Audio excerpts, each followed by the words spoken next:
Muy buenas a todos y bienvenidos un día más a eSports Go Podcast, el podcast de Haso ETL Global con una perspectiva legal y de negocio sobre el sector de los eSports. Os habla de nuevo un servidor, Julio Huélamo, abogado de empresa, y hoy me acompaña mi compañera Esther Domínguez, abogada mercantilista especializada en Derecho Digital y Propiedad Intelectual e Industrial. Además, como invitada, tenemos a alguien que representa a una importante institución dentro de los eSports desde hace ya muchos años, tanto a nivel nacional como internacional. Para conocerla no os vayáis muy lejos, porque ya mismo empezamos.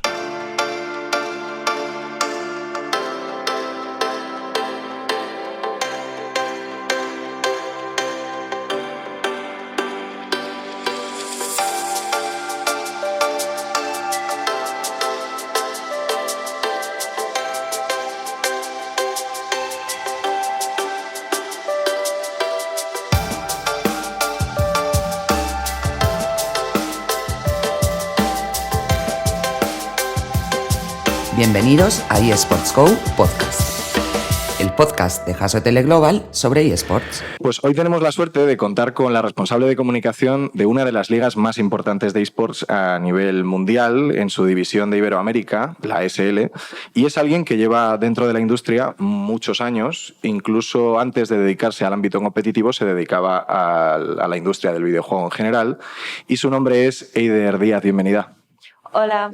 Bueno, estamos encantados de contar contigo y especialmente porque creemos que puedes aportar una visión muy transversal y sobre muchos ámbitos del sector del videojuego competitivo. Y en concreto siempre preguntamos a la gente, para empezar, pues ¿cómo te vino el interés por los eSports? Bueno, antes de nada, muchas gracias por invitarme. Un placer estar aquí.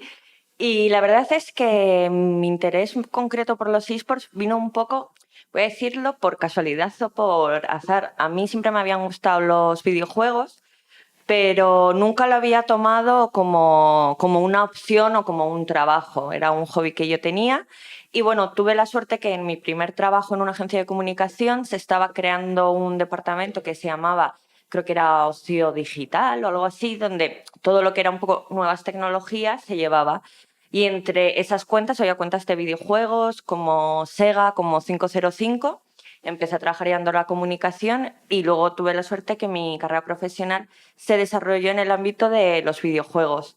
Y cuando me llamaron de SL y me contaron un poco más lo que era, porque los eSports yo los conocía, pero al final ha sido un poco algo que ha surgido en una generación más joven, sobre todo. Para mí era algo bastante lejano, las competiciones de videojuegos, y cuando vi todo lo que movía, vi que era un fenómeno que era mucho más grande, incluso la percepción que yo tenía desde dentro de la industria del gaming.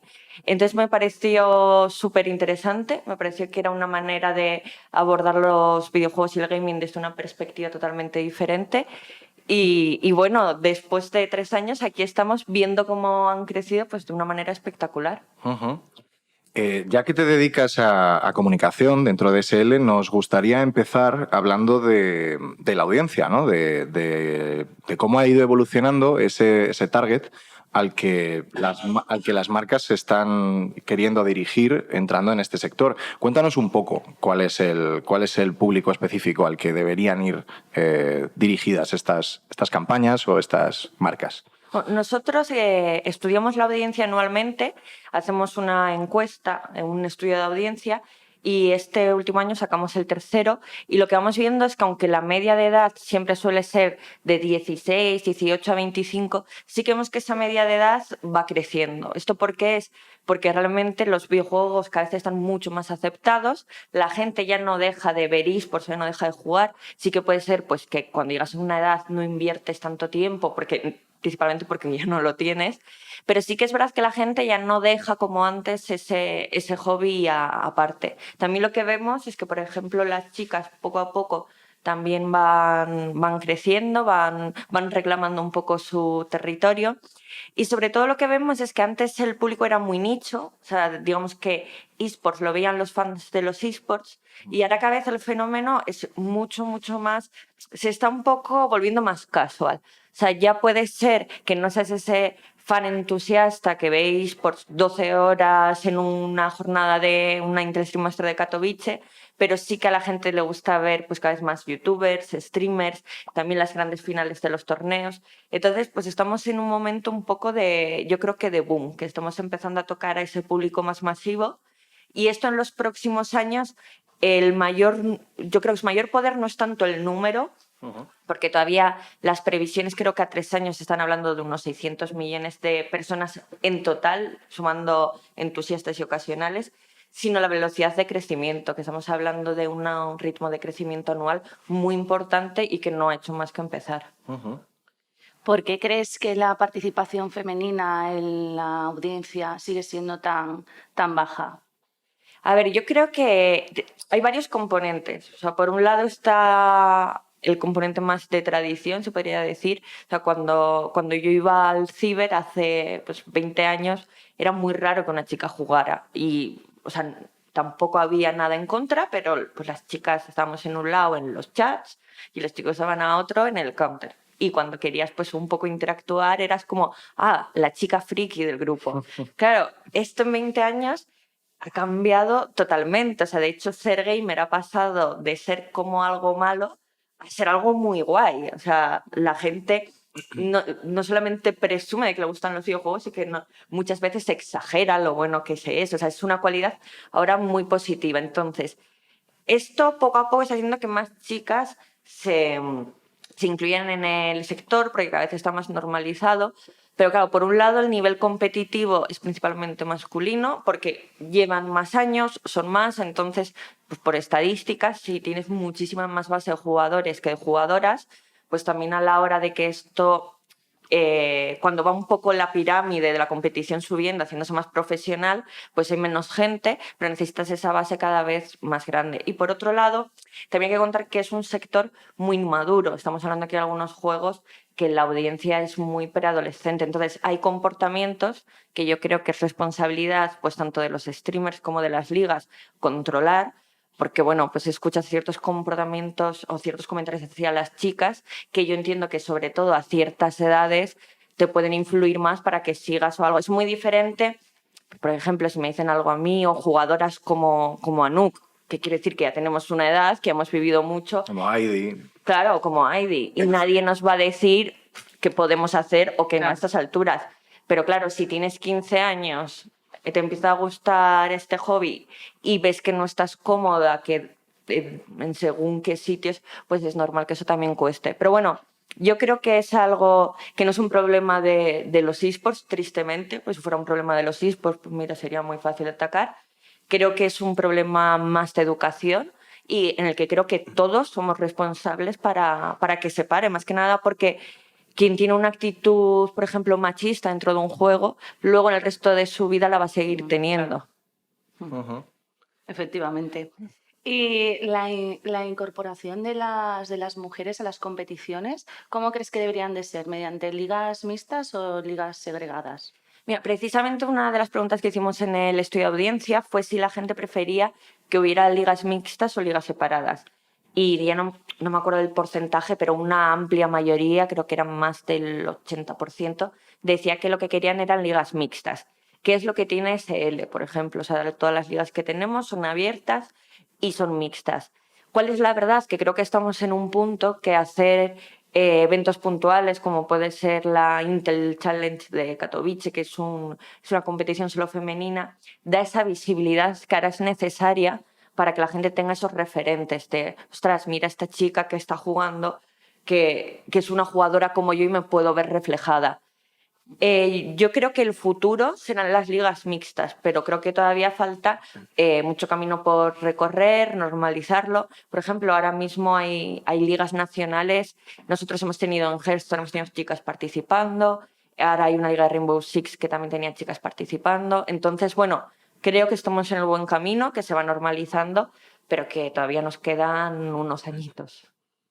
Muy bien, bueno, entrando ya en harina y hablando directamente de las competiciones que SL organiza y en fin, tiene a gala llevar, Es importante recalcar que el videojuego por el que más apuesta y históricamente incluso ha sido Counter-Strike, ha sido CSGO. Además de, bueno, se han ido, digamos, agregando y quitando videojuegos a lo largo de este tiempo, pero ¿por qué se apuesta tan fuerte o cuál es esta baza tan importante que tiene Counter-Strike para ser vuestro buque insignia? Sí, yo creo que siempre lo digo que CSGO es como nuestro niño bonito un poco. Además, se tiene mucho... Dentro de la empresa al final somos muchos perfiles, hay perfiles más jugones y perfiles muy casos, pero todo el mundo como tiene un cariño a la SL Master de CSGO, porque yo creo que también es la más longeva, entonces pues quieras que no te encariñas con la competición, con los equipos y con todo el mundo. Realmente si miras Counter-Strike, ha cumplido 20 años. Entonces es uno de los esports, si no el esport que se ha mantenido más longevo. Y yo creo que además fue un buen ejemplo porque ahora a todos nos puede parecer muy normal el sistema competitivo que hay, las partidas igualadas, el tener niveles, pero no hay que olvidar que cuando empezó SL en el año 2000, esto no existía y SL le dio respuesta a esto. Y cuando Counter-Strike empezó en 1998, pues nadie se podía imaginar a lo que iba a llegar. Entonces fue un juego que yo creo que fue visionario, que no se podrían entender los esports, especialmente los shooters sin él. Y es un juego que siempre ha estado ligado a SL, ligado a SL en España desde el 2006, creo que es cuando abrió SL en España. Y siempre hemos apostado por él. Entonces tenemos una tradición muy fuerte. Aparte, siempre hemos querido dar esa continuidad desde el nivel más bajo hasta el mayor nivel, como hoy en día pues, se juegan en las SL1 o las Intel Stream Master o la CSGO Pro League. Entonces siempre hemos tenido ese recorrido del From Zero to Hero que decimos para todos los jugadores de CS. Y hombre, y luego, por supuesto, los tiempos cambian, entonces hay que ir probando nuevos juegos, hay que ir respondiendo un poco a lo que te pide la comunidad. A veces encuentras juegos que funcionan muy bien durante años. Ojalá encontráramos otro Counter-Strike, la verdad. Y sobre todo, pues mantener un poco la parte más tradicional de los esports y conjugarla con nuevas tendencias que hay. Uh-huh. Esta última temporada de Counter-Strike de SL Masters ha tenido la peculiaridad de que muchos de los equipos que anteriormente participaban en ella han decidido no hacerlo.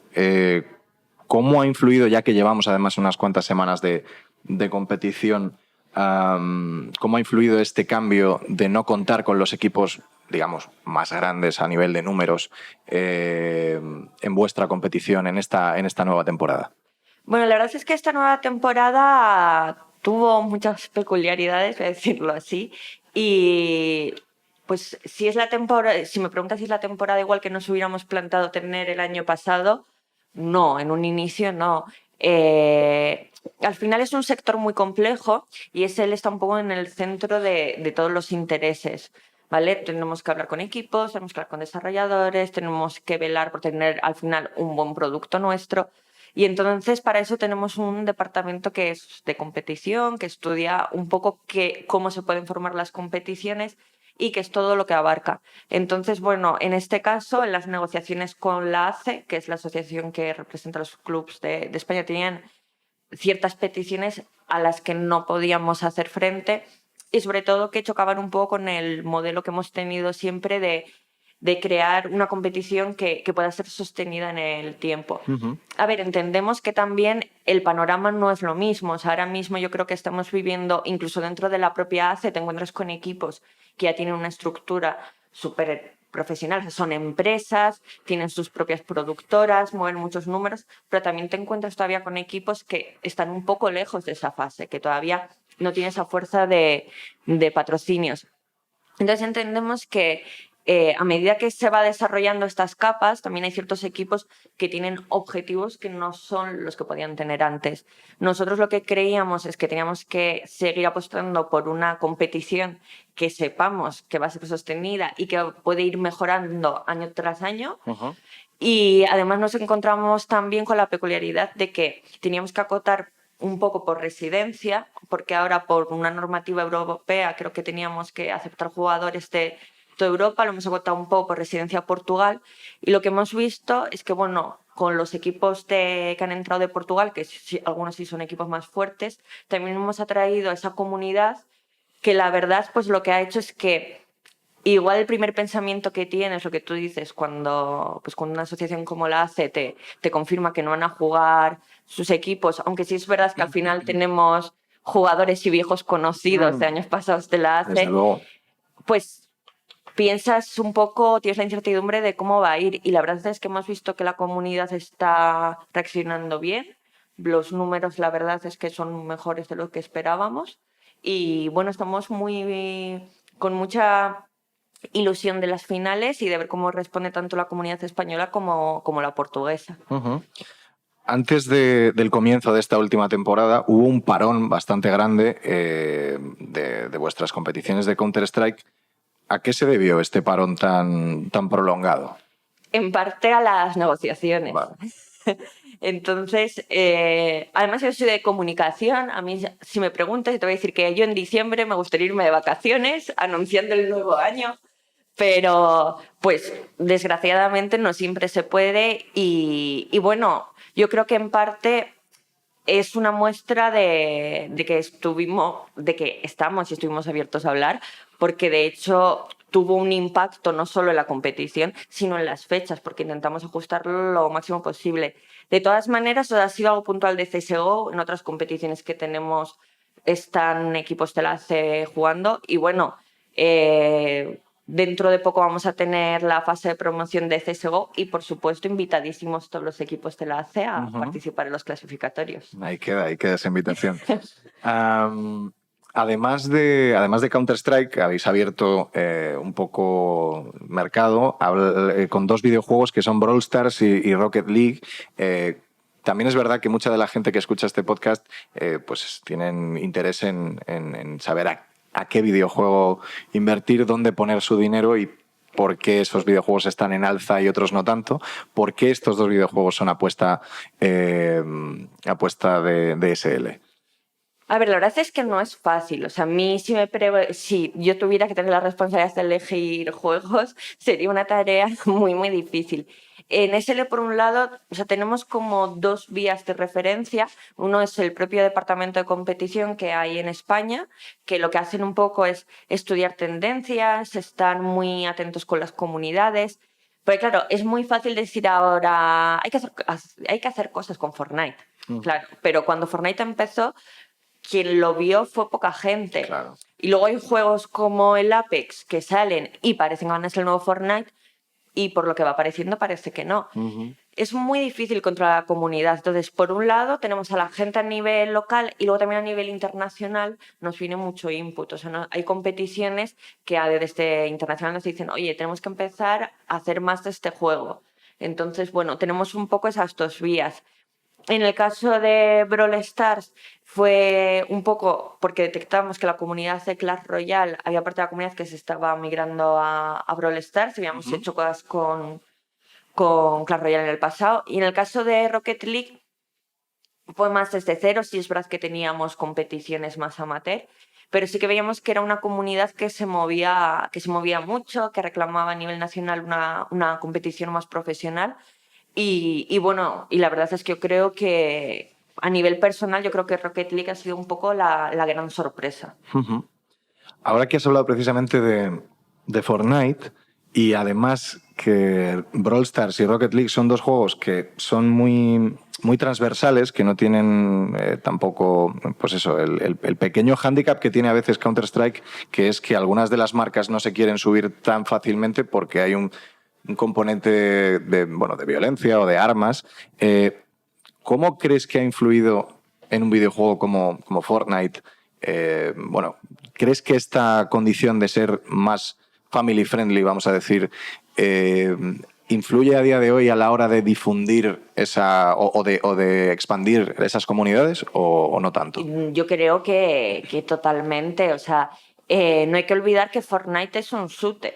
Entonces, si tú como marca, tu estrategia no está meterte en shooters, pues Fortnite lo que te permite es que es un shooter más friendly. Claro. Pero yo, por ejemplo, veo a veces en mi entorno más personal, a qué edad comienzan ciertos niños a jugar a Fortnite, y es una edad muy, muy temprana. Entonces, pues, a ver, yo creo que ni un extremo ni otro, ni hay que pasar a los videojuegos son violencia y doble una persona violento, porque creo que es un discurso ya un poco viejo y sería pues como criticar el cine porque puede haber películas violentas, pero también tenemos que ser conscientes. Yo creo que esto se va un poco arreglando a medida también que la gente que nos gusta los videojuegos vamos creciendo, vamos teniendo hijos, y ya cuando tu hijo te habla según qué videojuegos, pues ya sabes de qué te está hablando. Antes yo me acuerdo, incluso cuando yo era pequeña, el hijo le pedía al padre el GTA y como yo no tengo ni idea ni de qué es el GTA, pues voy a la tienda y te lo compro y estás jugando ese tipo de videojuegos a una edad muy temprana.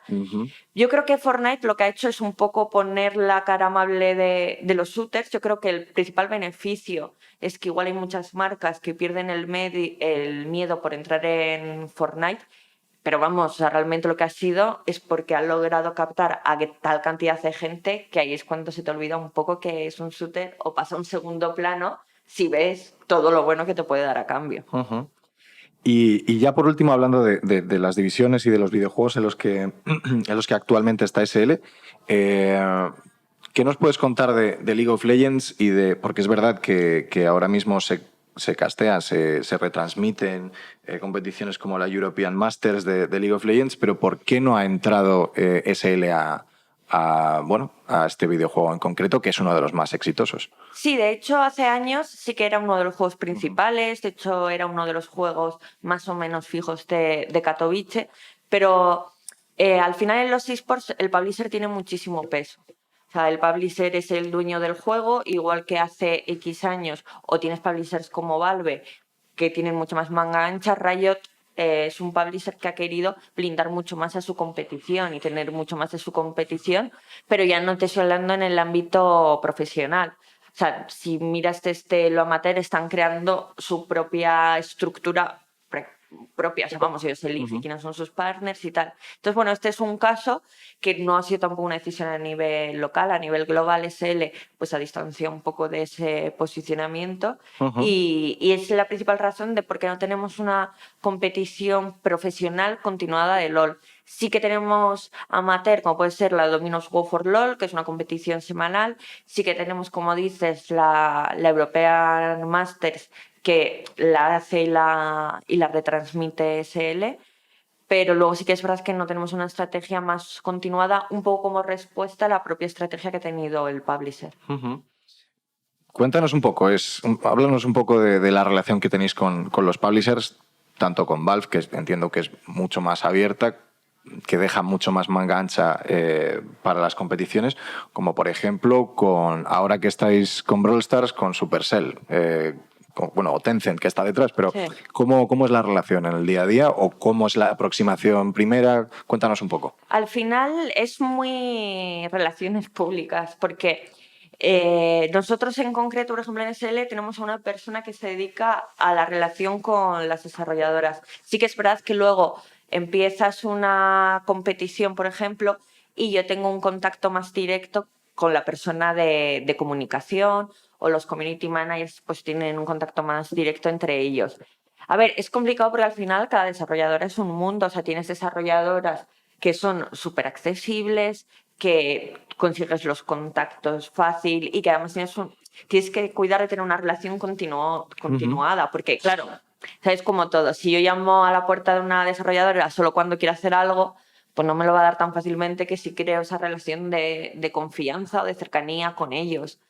Entonces, hay desarrolladoras que se involucran mucho en el producto. Por ejemplo, Supercell, cuando hemos hecho cosas con ellos, con Clash Royale, que tuvo un contacto más directo, es una empresa que está un poco algo intermedio. Le gusta estar encima de lo que se va haciendo con sus juegos, y luego si creen que valen, te van dando ese apoyo. Entonces, bueno, eso es un poco al final, pues ver cómo es cada desarrolladora, ver un poco cuáles te pueden interesar. Está claro que si tienen oficinas en España, pues todo es mucho más sencillo, pero no es el caso. Y un poco mantener esa relación. Tampoco es un sector que ahora mismo esté tan copado como para que que sea tan complicado. Sí que es verdad pues que en España se podría decir, entre comillas, que somos dos. Entonces nos repartimos un poco las competiciones, pero por ahora es fácil. O sea, Ujú.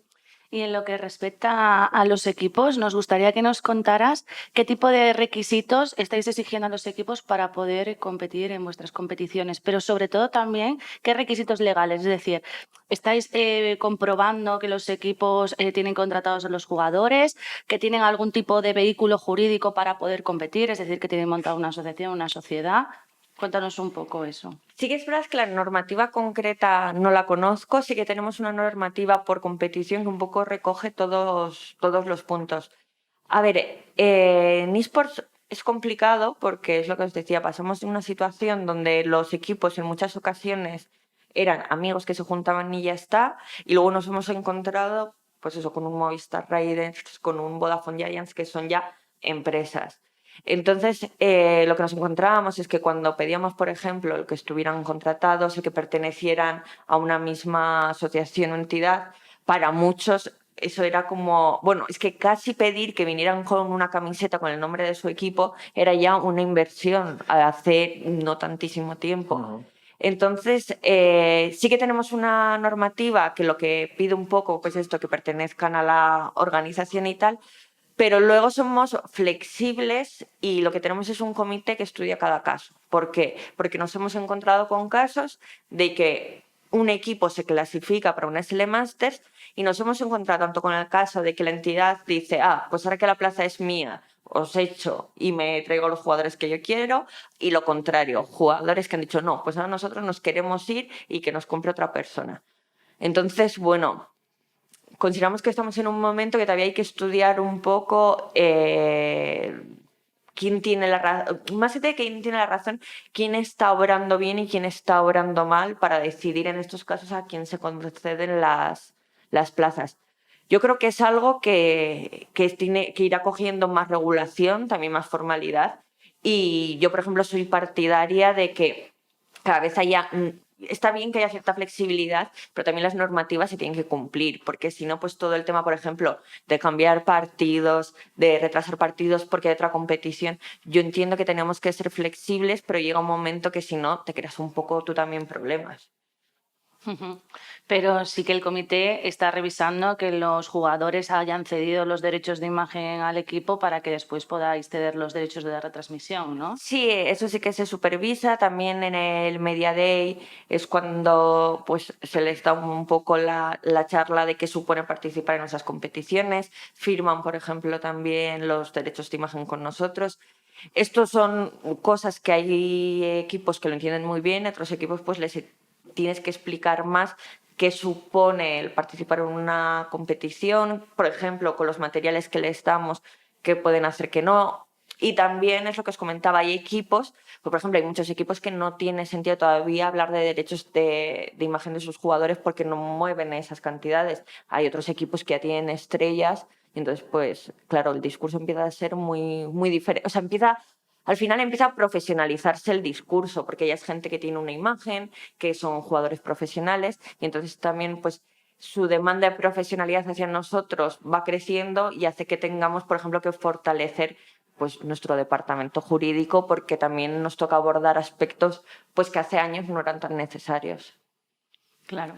Y ahora mismo, o sea, a día de hoy, los beneficios de los derechos de retransmisión, ¿quién se los está llevando? O sea, ¿SL o se reparten con los equipos? Por ahora es SL. Hasta ahora no hemos tenido nunca una competición con un formato de revenue share, al menos a nivel local.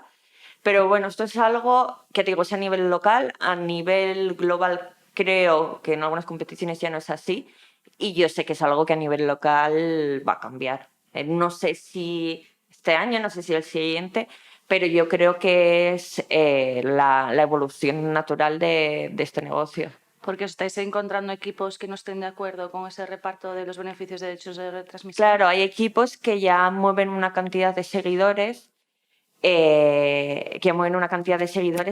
por la que es necesario hablar de sus derechos de retransmisión. El problema que tenemos es que en cuestión de cifras tampoco está demasiado claro todavía el tema de las cifras y de las audiencias de los eSports también es algo que ha levantado mucha controversia, porque en ocasiones se ha inflado o se ha querido dar la impresión de que está un poco inflado. Entonces, claro, ahora mismo estamos en una posición de que hay gente que empieza a reclamar más cosas, pero realmente las cifras que hay todavía pues son un poco discutibles, pero es una necesidad del sector. O sea, estamos moviendo ya no solamente los derechos de imagen, también las marcas que patrocinan, las marcas que salen en nuestros streamings. Algo, por ejemplo, que está cambiando es que tú antes tenías un caster, tenías que hacer una mención de marca y a ese caster no le importaba hacerla. Ahora ya el caster tiene una imagen y que un caster hable de un producto no es lo mismo que hable otro. Entonces, ya digo, yo creo que simplemente es que pues no hay que olvidar que esta industria en sus inicios, en los inicios de SL en el año 2000 se creó mucho por fans, no se pretendía hacer un canal de retransmisión, o sea, realmente lo que se hacían eran competiciones, yo las retransmito, se creó la figura del caster, ha ido cogiendo importancia y ahora nos llegamos al momento que dices, bueno, sí, pero es que ya estamos en ese momento de dar ese salto profesional y empezar a hablar de otras cosas. Bueno, como sabes, nosotros somos un despacho de abogados y, por tanto, estamos normalmente interesados en lo que tiene que ver con la regulación, la normativa, las leyes. Y la normativa o las leyes internas de la competición son los reglamentos internos de cada una de las competiciones o de las divisiones. Cuéntanos un poco cómo se elaboran estos reglamentos, si se tienen muy en cuenta los que están en los deportes tradicionales. Y bueno, cuéntanos un poco cómo funcionan las sanciones, los traspasos, cuéntanos.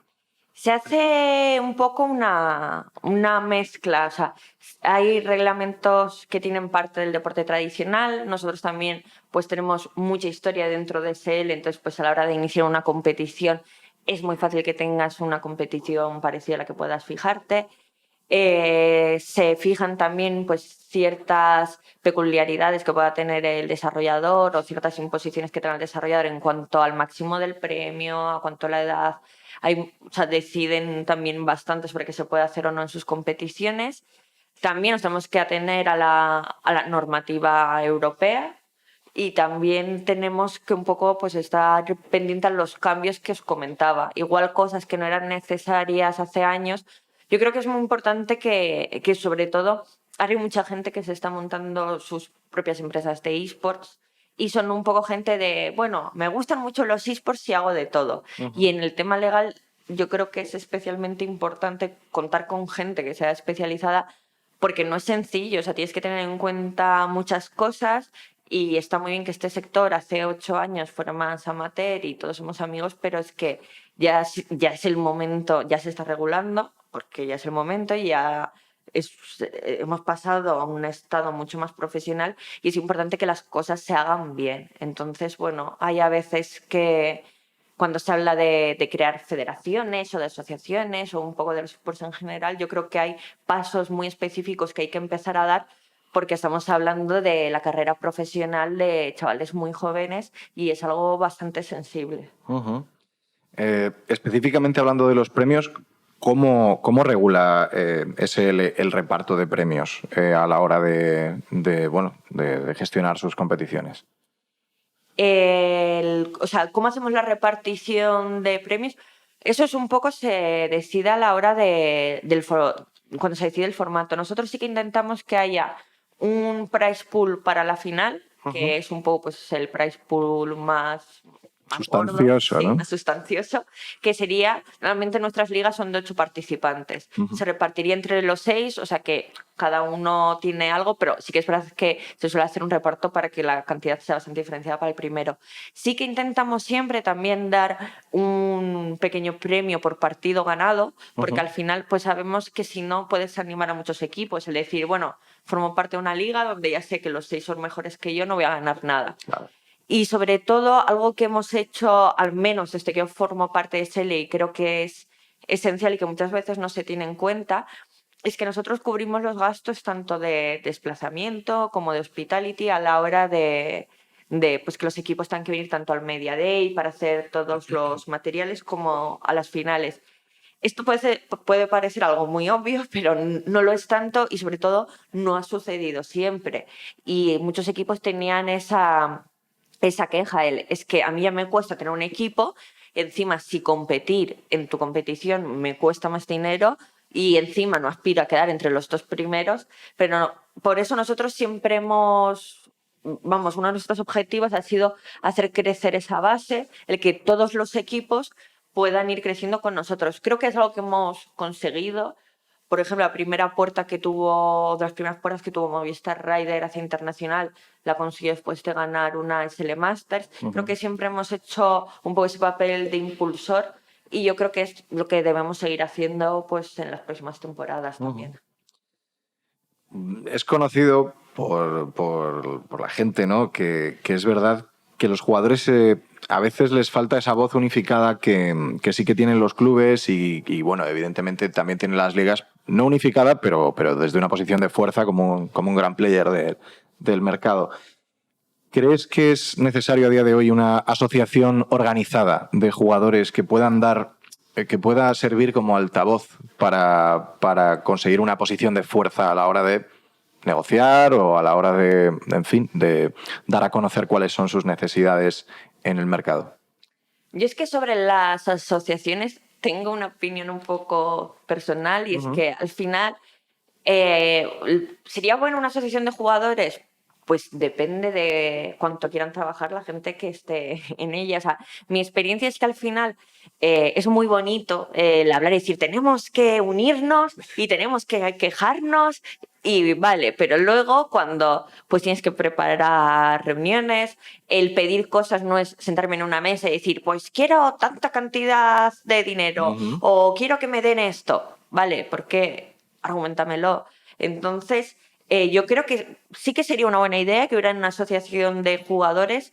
La lógica dice que debería ir muy de la mano de la asociación de clubes que ya existe, pero es posible que no y que puede ser que por eso tenga ahí su fuerza. Pero yo creo que es importante el que antes de crear asociaciones, antes de crear federaciones, vamos a pensar para qué se va a hacer con ellas, qué actividades se va a hacer con ellas. Al final una asociación, es lo que decía, es buena en la medida que la gente quiera meter tiempo y ganas en ellas.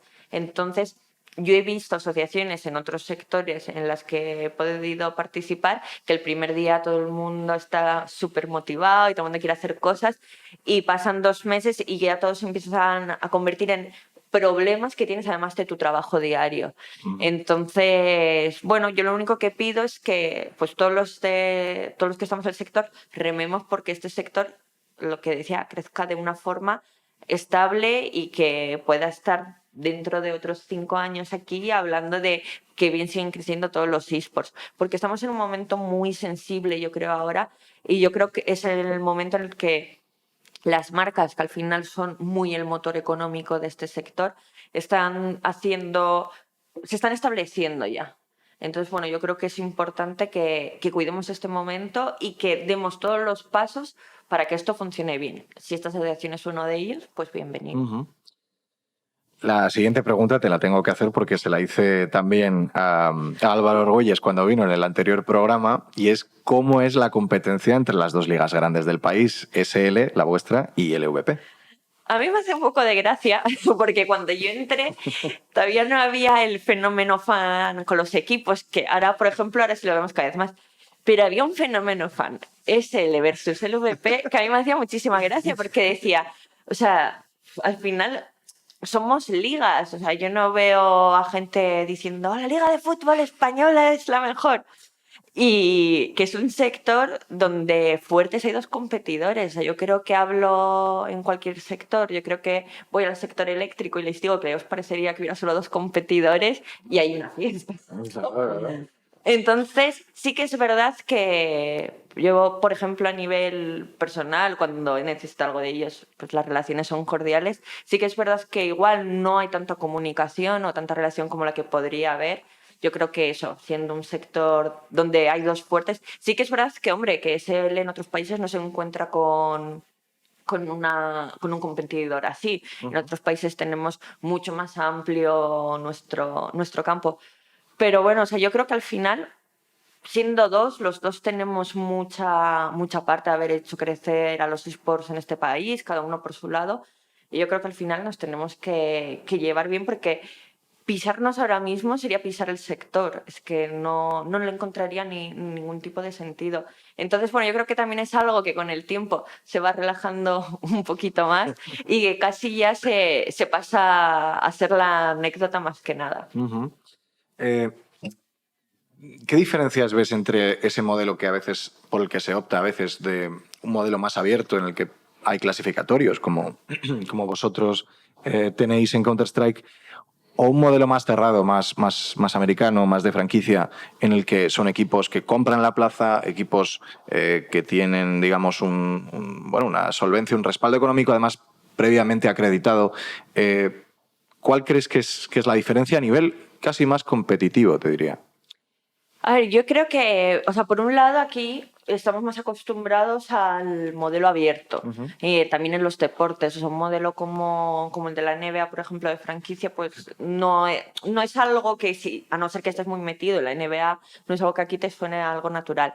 Yo creo que puede responder un poco al momento competitivo del juego. O sea, por ejemplo, si tú quieres crear fanbase y lo que quieres, la pirámide que os comentaba al principio, lo que quieres tener es mucha base de jugadores para que se vayan profesionalizando, el poner, pues por ejemplo, un sistema de franquicias al inicio yo creo que no es lo correcto, porque lo que creas es una barrera de entrada. Volvemos a lo mismo. Cada vez que sale un juego, los clubs tienen que crear el equipo de este juego, encontrar los jugadores. Entonces, pues muchas veces, si no es una apuesta muy segura, como puede ser, por ejemplo, lo que comentábamos antes, League of Legends, dices, jolín, voy a crear un equipo nuevo de este juego porque creo que va a ir bien, pues es una inversión que hay que pensarla. Sí que creo que en juegos que están muy establecidos, pues hombre, es un modelo de negocio a estudiar. Pero ya digo, en un principio, en juegos que no están tan extendidos, no lo termino de ver, porque al final creas una barrera de entrada para que solo entren los mejores clubs y los que puedan permitirse este tipo de inversión. Bueno, para ser un podcast dedicado a profesionales del sector, hemos hablado demasiado de lo deportivo, yo creo, aunque también hemos entrado mucho en regulación, pero nos gustaría hablar directamente, porque lo escuchan inversores, de las vías de financiación de SL. ¿Cuáles son las vías de financiación que tiene actualmente SL? Ahora mismo la principal vía de inversión son los patrocinios, y además si miras los estudios de Newzoo, dicen que es lo que más va a crecer en los próximos años.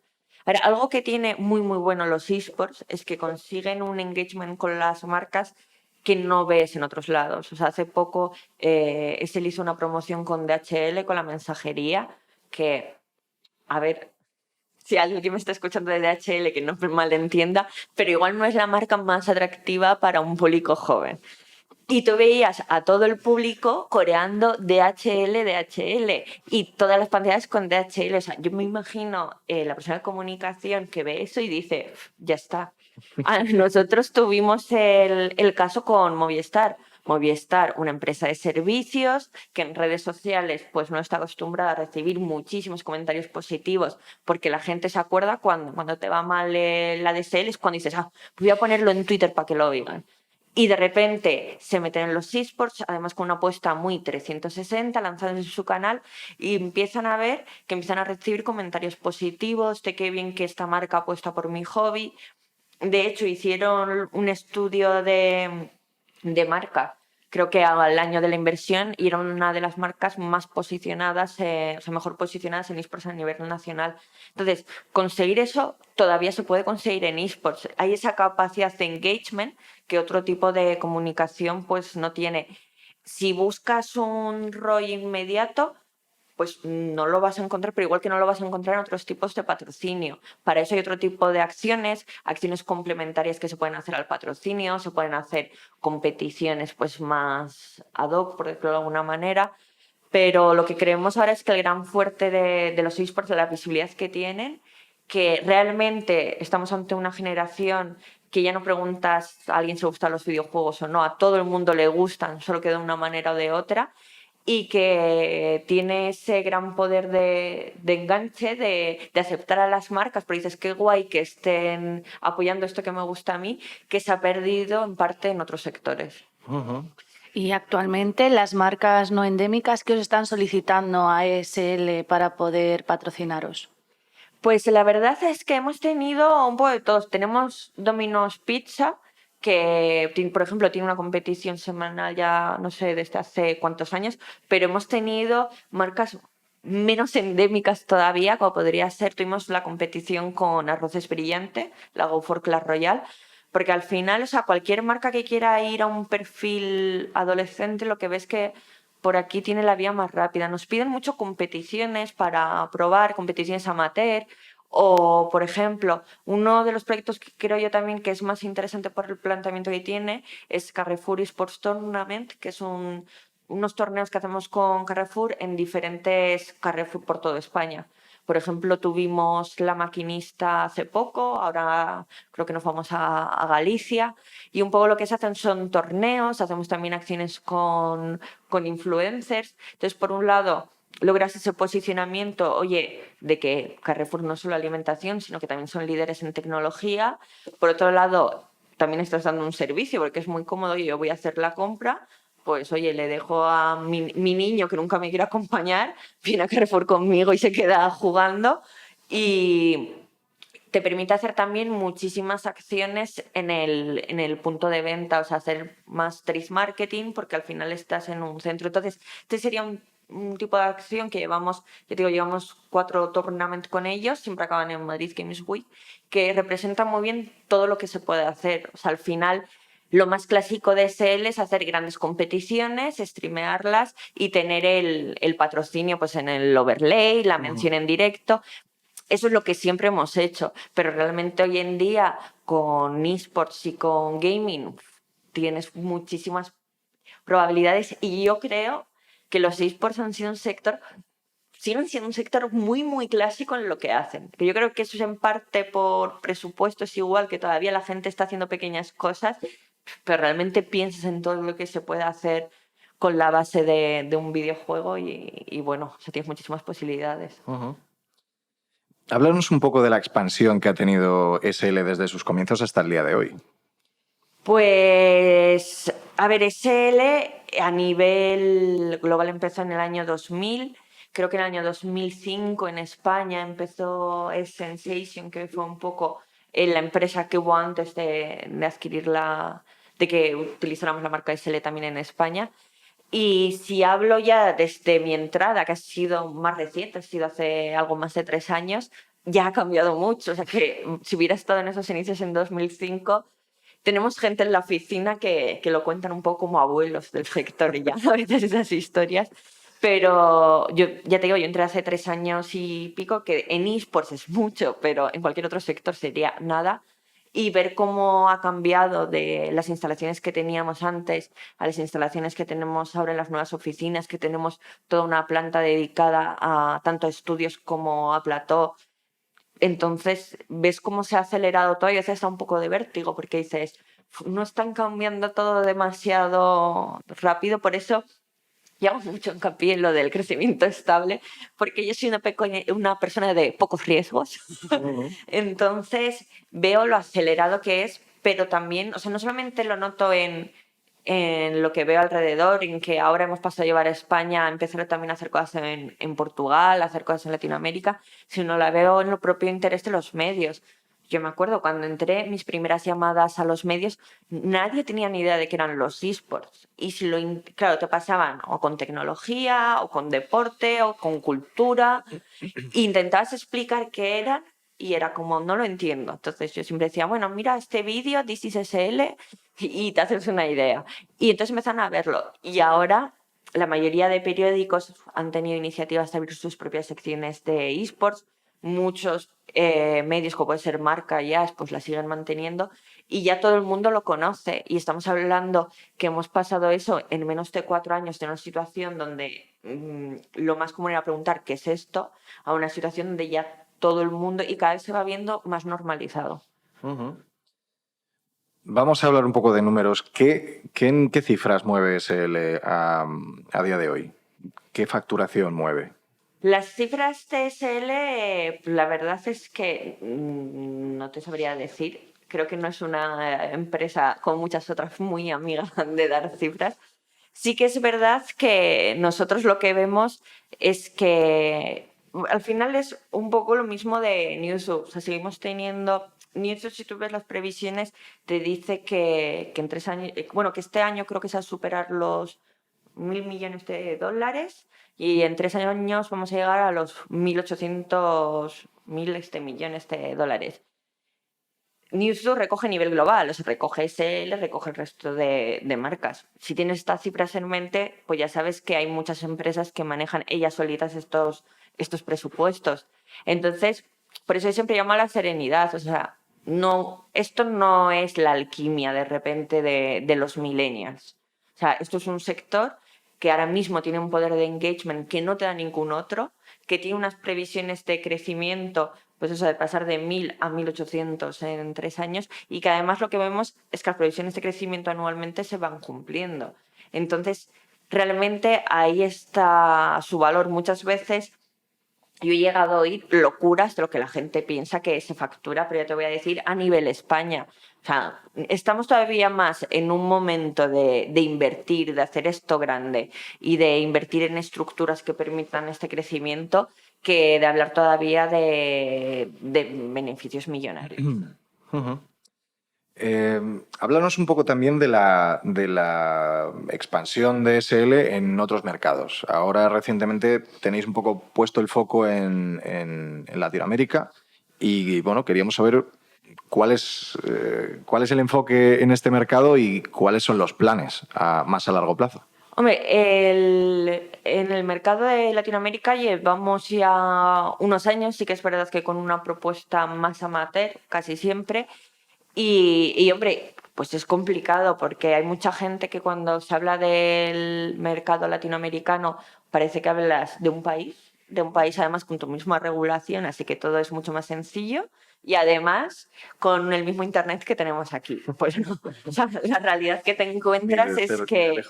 No, o sea, la realidad que te encuentras es que para empezar, o sea, ya sin diferenciar en LAN y LAS, en norte y sur, o sea, lo que te encuentras es que de un país a otro es que bueno, es que es un continente, es que no tiene nada que ver el ping que te puedas encontrar a la hora de hacer competiciones, la dificultad añadida que tienes a la hora de gestionar viajes, cualquier cosa ahí a nivel local. O sea, es un terreno muy, muy complicado.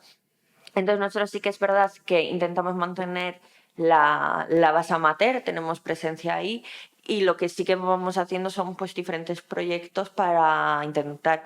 Hombre, es complicado porque la mayoría se lleva desde España, entonces, bueno, es gente que sufre mucho el horario, la verdad, pero creemos que es importante, al final hay mucha conexión, o sea, nosotros lo vemos cuando retransmitimos desde España grandes competiciones de SL, tenemos mucho público latinoamericano, especialmente el Dota 2 es un juego que, por ejemplo, en países como Perú funciona como ya nos gustaría que funcionara en España, pero bueno, hay que ir dando pasos poco a poco. O sea, tampoco lo que comentaba antes, o sea, ahora volverse loco, abrir oficinas en todos los países, pues entendemos que no, entendemos que estamos en un momento que además hay que tener en cuenta que si España va siempre un poco con retraso al sector, si miras Europa, pues mirando LATAM sería también lo mismo. Entonces, bueno, aprender de lo que estamos haciendo aquí y sobre todo aplicarlo a todos esos territorios. Claro, muchas veces hablamos de Latinoamérica como si fuera una especie de gran todo, pero es verdad que tiene que haber países que estén más avanzados en eSports. ¿Cuáles son estos países? ¿Cuáles son los países que están más a la cabeza dentro de Latinoamérica? Es mucho por juego. O sea, por ejemplo, si hablas del Counter, pues Argentina, Brasil. Si hablas de Dota, Perú, México también está bien. Entonces, depende también mucho de... Es que, claro, es precisamente lo que tú dices, es que hay un comportamiento totalmente distinto de la fanbase por juegos, o sea, no tiene nada que ver, pues igual que, por ejemplo, nosotros ahora que estamos haciendo competiciones donde tenemos equipos portugueses, ves perfectamente también las diferencias entre la fanbase de España y la de Portugal. Entonces, bueno, pues lo que te decía, imagínate ese nivel LATAM, o sea, los estudios que tienes que hacer antes de embarcarte en una inversión importante en un juego, pues son mucho más extensos que probar aquí en España, que siempre es un poco más fácil porque es tu terreno conocido. Y ya para finalizar, sabemos que ahora en julio son los torneos presenciales que se van a hacer en Tenerife, ¿no? Sí, en Tenerife y Gamépolis. Y queríamos saber si recibís algún tipo de ayuda, subvención por parte del Gobierno de Canarias para poder realizar ahí y desarrollar los torneos presenciales. Pues realmente, porque como dices, esta vez vamos a Málaga, a Gamépolis y a la TLP, a Tenerife. Otros años hemos ido a Gran Canaria. Depende mucho del territorio. Sí es verdad que en el caso de Tenerife, por ejemplo, o sea, sí que te facilitan ahí ciertas condiciones, también a la hora pues, de todo el material audiovisual, que es un hándicap bastante importante a la hora de hacer algo en Tenerife, todo lo que es el traslado de material, pues nos lo han facilitado mucho. Luego también, o sea, no solamente depende de las ayudas que puedas tener por parte de la administración a nivel de costes, también es muy importante todo el apoyo que dan a nivel mediático, por ejemplo, a la hora de poder... Nosotros tenemos un poder mediático más nacional, a la hora de poder llevar a los medios de ahí, que nos conozcan, pues toda esa ayuda que normalmente se tiene, tanto por parte de la administración como por parte de la gente que hace la propia feria, pues es esencial para que lo podamos hacer. Y creo además que es muy importante el ir a estos territorios, porque al final si nos quedamos siempre en Madrid y Barcelona, pues yo creo que es importante acercar... Hay que evangelizar. Hay que evangelizar y que todo el mundo cuando vas y haces algo en otros territorios, todo el mundo lo agradece mucho y se vuelca mucho. Entonces, pues es algo que también tú como organizador agradeces. Bueno, pues nada, lamentablemente nos quedamos sin tiempo, podíamos pasarnos horas aquí hablando porque nos interesa mucho, pero nada, solo queríamos darte las gracias por haber venido hoy con nosotros y cuando quieras estás emplazada a volver por aquí, es tu casa. Nada, muchas gracias a vosotros y yo ya sabéis que cuando queráis yo me paso por aquí encantada. Muy bien, muchas gracias también a ti, Esther. Muchas gracias a vosotros. Y a todos vosotros solamente me queda emplazaros a esta cita dentro de otros 15 días para seguir con un nuevo invitado haciendo esto que tanto nos apasiona: hablar de eSports.